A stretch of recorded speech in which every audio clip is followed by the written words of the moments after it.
I could make 1,000,001 videos on how to move on, how to get over your ex, how to heal a past relationship, move on from grief and loss, right? But today I want to focus on one really, really crucial thing that I found through a number of romantic and platonic relationships. One thought experiment that never ceases to bring me back to center, refocus my energy, take back the energy that I've been giving to another person, either physically or energetically, spiritually, right? And so yeah, this video is for anybody who is struggling to heal from a breakup, or this could also be if you have a troubling relationship with a family member or a friend. Friendship breakups count too. And this is particularly helpful if you have an intellectual understanding that you no longer want or need this person in your life, but you can't understand why a part of you still really just is feeling drawn to them. You keep thinking about them and you keep kind of wanting them but not, and maybe you're dreaming about them, whatever, what have you. I got the tea. I know. I've lived it. I've been there. And this is exactly what I've learned is sneaky and important, okay? You have to assess and you have to understand what part of them do you want? What did they encourage in you that you want and perhaps feel that you lack? So in a couple relationships of mine, two of the stickiest relationships that I've had where I felt like it was particularly hard for me to let go, I noticed that it was because, okay, yeah, these people really both exemplified and encouraged these traits that I felt I had kind of lost within myself, but I know are integral to my feelings of thriving and ability to really be authentic and to feel good. And I associated those traits with that person and I externalized them instead of realizing that I had those within me the entire time. So in other words, chances are, if you're having a hard time moving past someone, it's because some part of that person you want to be like. You admire some part of them. Even if you overall think that they're a terrible human being or whatever, there's something about them that you want for yourself, that you are having trouble embodying, but you want to embody some facet of that person. If you're being honest with yourself, you do. Otherwise, you wouldn't be dwelling on them. You wouldn't. There is something about that person or that experience that brought something out of you, even if it wasn't them doing it directly, that you want to dig your heels into. Maybe they pushed you to be creative. Maybe they taught you more about business and they encouraged you to be more ambitious. Or maybe they just opened you up to be a little bit softer and you felt safer in that place.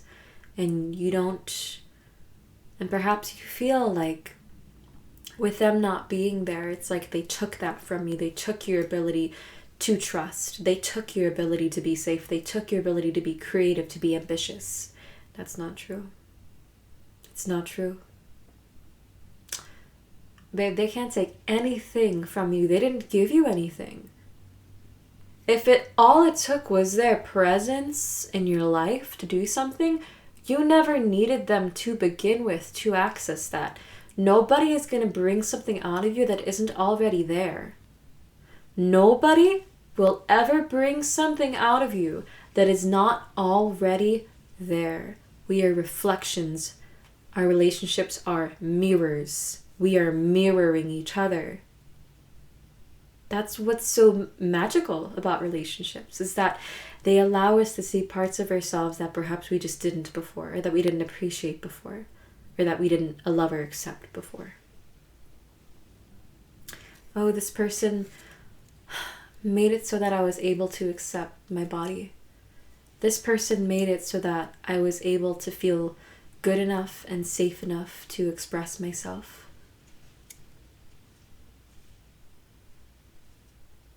And that's very valid. That's so valid. We're humans and we thrive on connection. And that mirroring, right? However, if you know that that person just is not healthy for you right now, or that you've just committed to a decision that, we can't do this right now, then it is your responsibility and you owe it to yourself. You owe it to yourself to take sovereignty of that thing, to take sovereignty over your ability to trust, to express. Nobody should possess your feelings of safety and security. Nobody. That is feeding into actually the feelings of unsafety. Because if someone else holds the key to your stability, to your security, well then, that's a very scary feeling that must prompt unsafety, especially if this person has been known to be flighty or whatever. Cultivating your own inner support system will allow you to be a better source of guidance for yourself, to be able to discern who you let in, instead of being starved and desperate for someone to validate something within you so that you can feel safe, so that you can just be and exist. And that's very common, that we allow ourselves to feel safer in somebody else's presence once we build a sort of trust. That's what, of course, that's intimacy.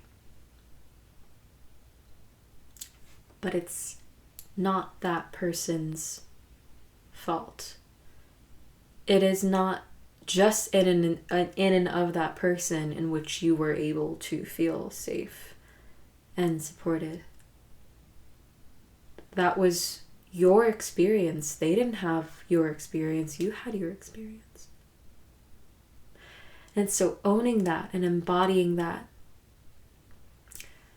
just closing your eyes and dipping down back into that feeling that that person gave you, and then coming back and realizing, I just imagined that by myself. I've been living in the past because I do want to stay in that place of feeling safe. But I can imagine that without attaching it to that person. I can empower myself by imagining a sense of safety and then moving from that place and being like, well, what would that version of myself do now? Would they create something? Would they make myself a cup of tea? Would they take me for a walk? Would they just let me slow down and exist for a little bit?